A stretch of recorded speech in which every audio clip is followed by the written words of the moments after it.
And on this tutorial, we are going to be learning on how to draft a 720 degree flay.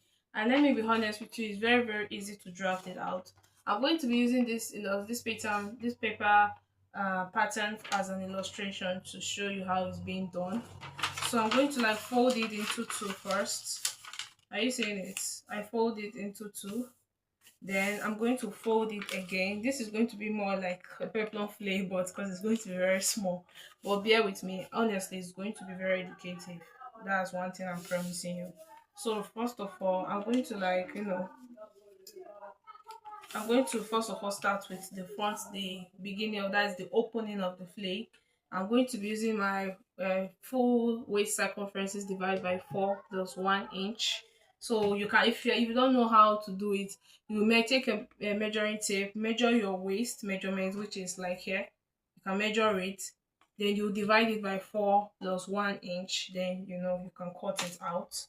So once I'm doing that, I'm just going to give it, you calculate the opening so that you just cover out your you just cover it out. Don't just do it on assumption so that it won't be small.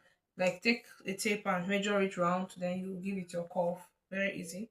So if you want to like draft it out whereby you won't make mistake, whereby one flare will be higher than the other, what you're going to do, let me say I'm using 3 inches. So okay, take the measurements. Like let me say you're working with your half length is 16 and you the blouse, maybe you're working with a blouse now and the blouse is like 25. Remove that 16, then start from 16 to that 25 to take your measurements. I hope you understand what I'm saying. So remove that 16, then take your measurements so that you can actually get the accurate measurement for it. So let me say I'm using 3 inches from it. I'm using 3 inches here. Now I'm going to go to the middle line because it's not equal now. So I'm going to the middle line. I will take the same 3 inches in the middle line. So I'm going to use broken lines to connect it to the other side. Then I'm going to the last side. I'm taking that same 3 inches again. Yes, I'm taking that same 3 inches again. Then I'll continue using my broken lines to connect it both. So just like so, I'm achieving my flay.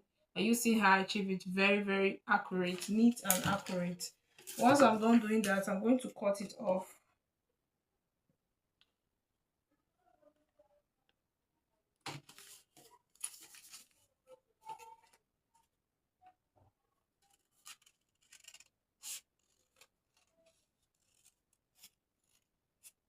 Good. So I'm done doing that, and just like so, my flay is ready. Are you seeing it? It's very very easy to draft that out. Are you seeing it? Are you seeing it? This is half of the flay. Just like this now is half of the flay. So this is going to be the full of the flay. So let me use my hand to like stand it out. Yeah, yeah, yeah. So are you seeing it? I just achieved a very simple flay. Are you saying it's very easy to make? And look, you could see that the fold. So this fold can actually be your pleating. Is so you seeing the fold? So it's very easy to draft it out. I don't know what is so hard in drafting ordinary flake. Like, are you saying it's very very easy to draft? So if you want to like open do it and like start sewing with it, you can actually cut it and open it in one side. Let me show you then. Okay, so for it to start, you can open it to one side, so you can just like open it, then you take it to that side. Are you saying it? So this is how it's actually being done. Thank you for watching to the end. I hope you learned something. Until I see you next time. Bye.